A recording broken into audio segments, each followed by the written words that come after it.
Prezados alunos, aqui é o professor Marcelo Caramuru.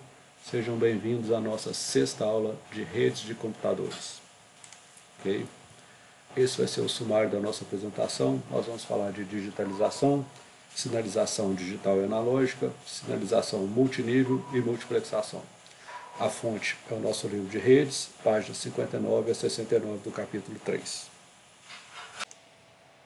Digitalização vai ser então o processo de converter dados analógicos no formato digital. De acordo com o autor do livro, Luiz Paulo Maia, os dados digitais, antes de serem transmitidos em redes de computadores, estão sempre no formato digital, ok? Mesmo que eles sejam transmitidos no meio digital ou analógico. Esse processo então de digitalização, ele é muito utilizado em CD, em DVD, em fotografia. O codec ou codificador, decodificador, vai realizar essa conversão, ok? Convertendo o dado analógico em dado digital no transmissor e fazendo a decodificação no receptor, que é converter o dado digital no dado analógico de volta, para que o receptor seja capaz de compreender. Por fim, como eu disse antes, o dado digital pode ser transmitido seja por um sinal digital, seja por um sinal analógico. Bom, aqui então nós temos uma ilustração do processo de digitalização, ok? Onde o dado analógico entra no codec, que vai converter o dado analógico no dado digital, ok? E através da interface com o meio de transmissão, esse dado vai ser transmitido através de um sinal digital ou através de um sinal analógico.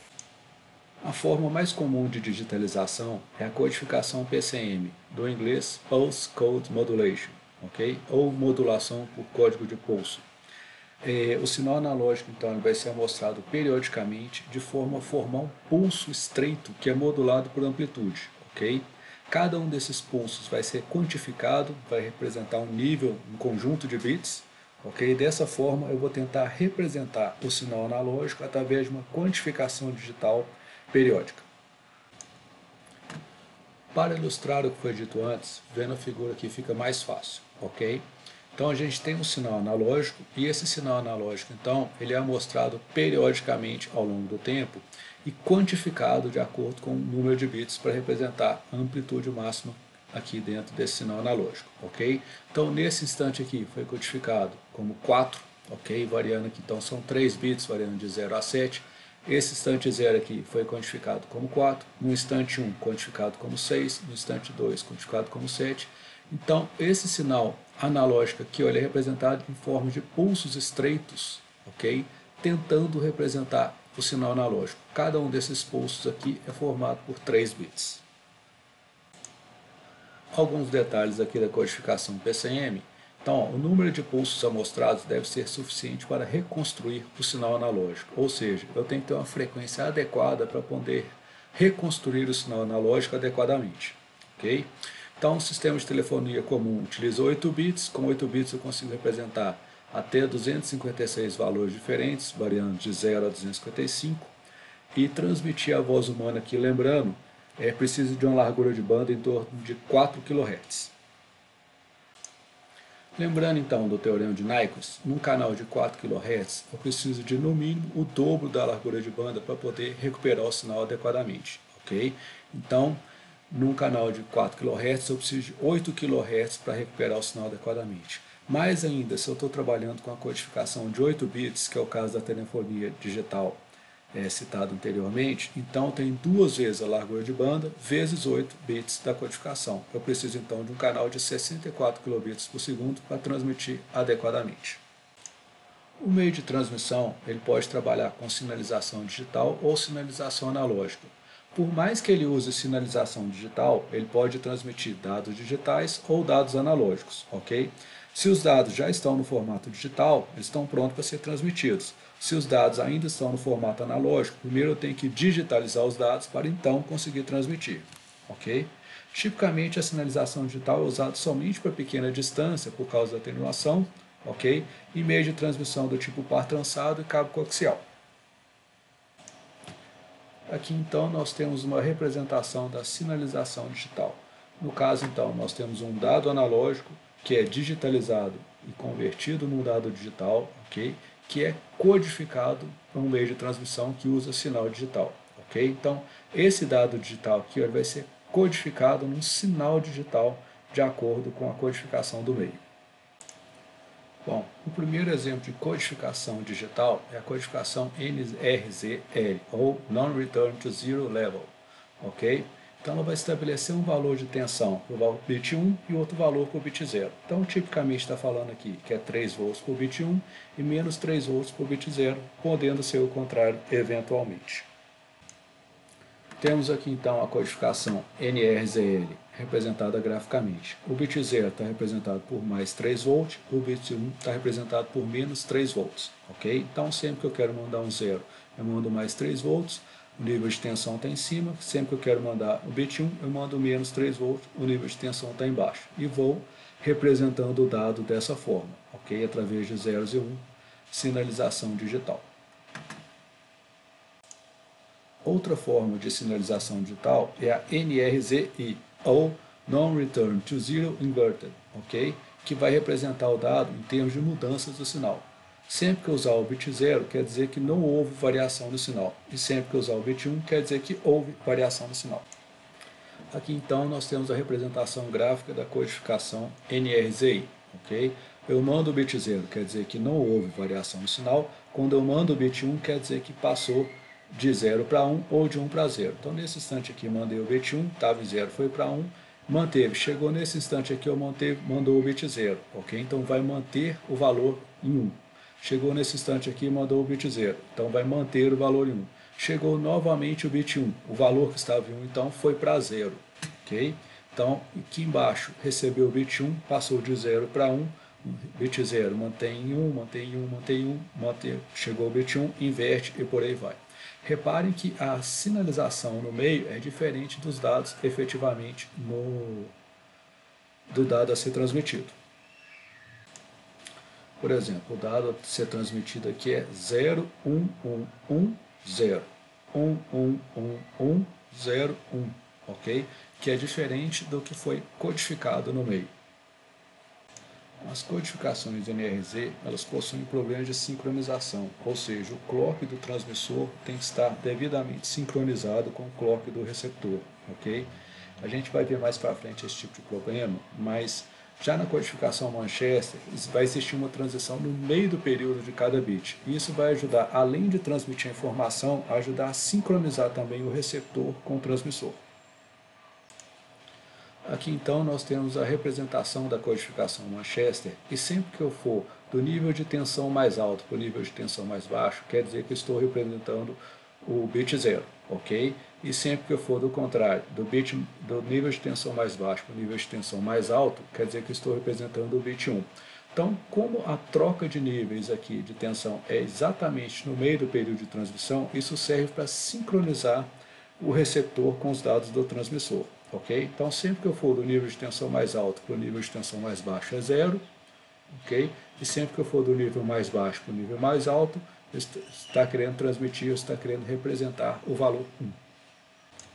A outra forma de sinalização possível é a sinalização analógica. A sinalização analógica, então, ela trabalha com o conceito de onda portadora, ok? Que é uma onda que eu vou alterar as suas características de forma a representar o dado que eu quero transmitir. No caso aqui, então, nós temos uma ilustração do processo de modulação, ou seja, de alteração da onda portadora, e demodulação, que é a interpretação dessa alteração da onda portadora para reconstrução do dado original.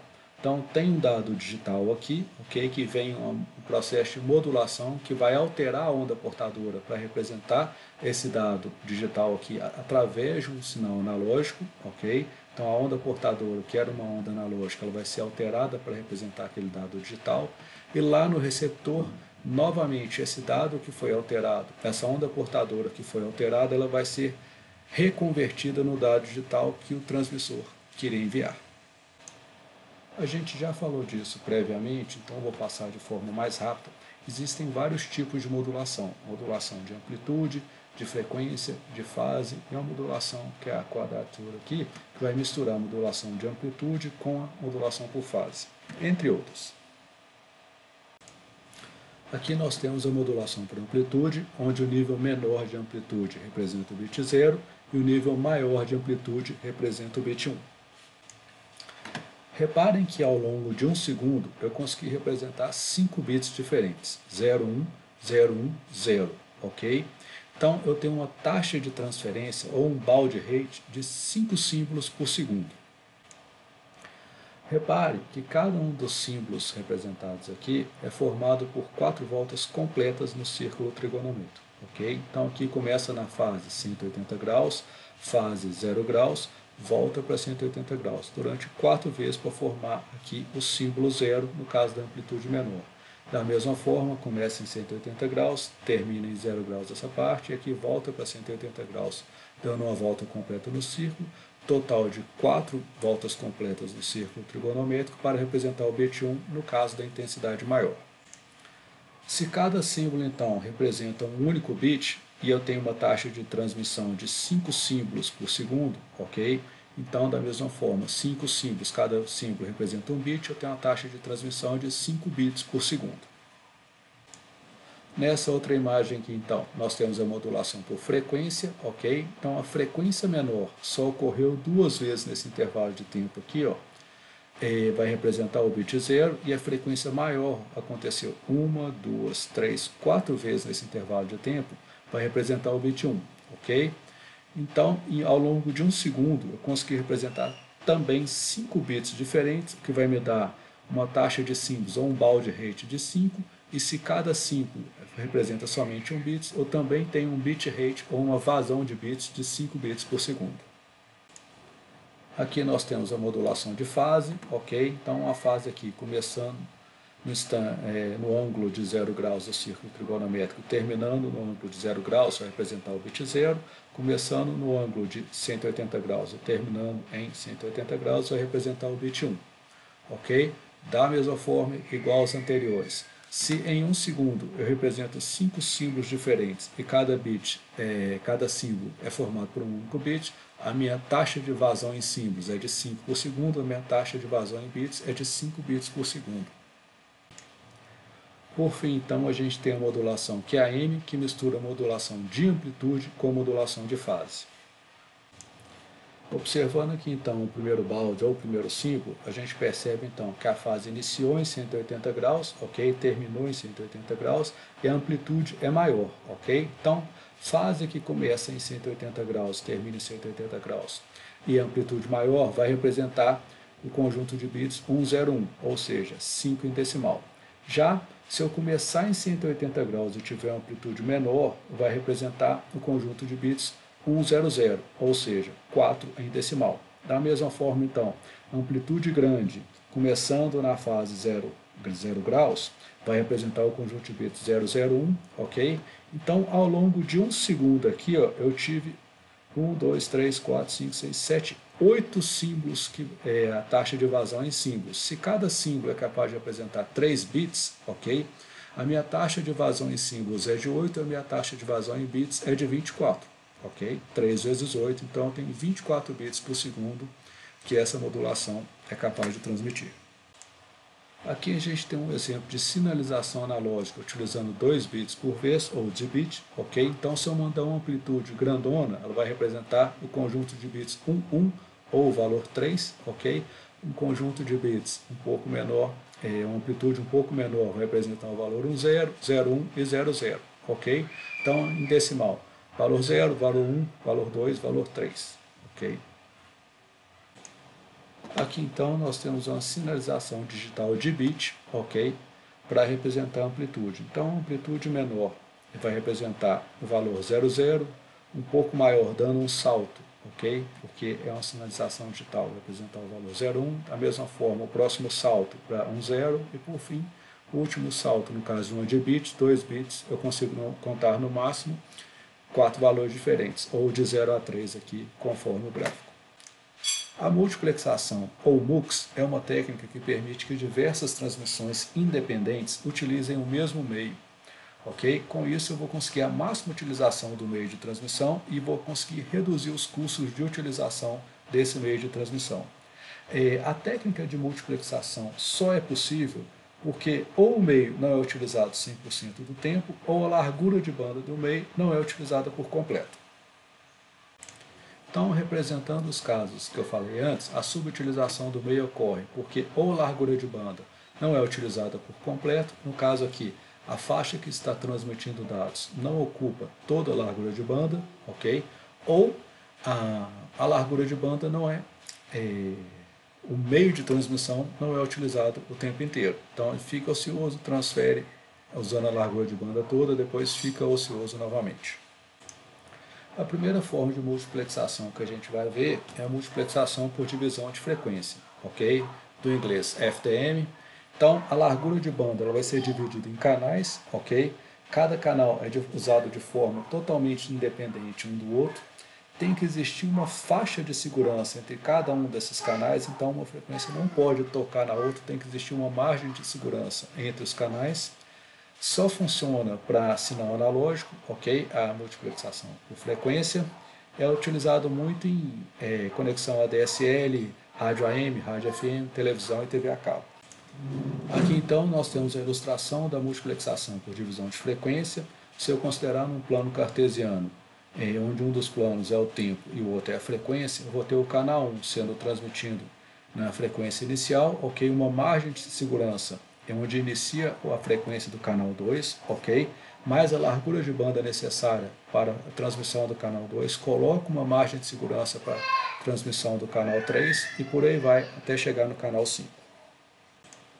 Aqui também uma outra representação da multiplexação por divisão de frequência, então na largura de banda. Na frequência mais alta aqui eu coloco uma transmissão de vídeo, por exemplo, na frequência intermediária transmissão de áudio, na frequência mais baixa eu coloco aqui uma transmissão de dados. Repare que a largura de banda é ligeiramente diferente entre os tipos de dados distintos, existe uma margem de segurança aqui representada pelas linhas tracejadas. Aplicando então a ideia da multiplexação por divisão de frequência ao serviço de TV a cabo e internet, eu tenho então parte da largura de banda fica dedicada ao download, parte ao upload e parte aos diversos canais que são oferecidos. A outra forma de multiplexação é a multiplexação por divisão de tempo, ok? Então, cada dispositivo que quiser transmitir vai utilizar toda a largura de banda, mas por intervalo de tempo limitado, que é chamado de slot. É bem semelhante a um sistema operacional de tempo compartilhado, ok? Que recebe uma fatia de tempo para a utilização do processador. A transmissão através da multiplexação por divisão de tempo requer que os dados sejam digitais, ok? E vai permitir a sinalização digital ou analógica. Por fim, a representação gráfica da multiplexação por divisão de tempo. Então, no caso aqui, o canal 1 vai transmitir, ele vai utilizar toda a largura de banda durante o slot de tempo. Ao final da sua transmissão, vai ser transmitido o conteúdo do canal 2, ao final da sua transmissão do canal 3, ok? E ao final de todos os canais eu volto no canal 1 que continua a sua transmissão. Então, cada vez que um dispositivo vai transmitir, ele utiliza toda a largura de banda durante um intervalo de tempo limitado. E com isso, a gente conclui a aula de hoje. Caso tenham dúvida, por favor, entrem em contato. Obrigado.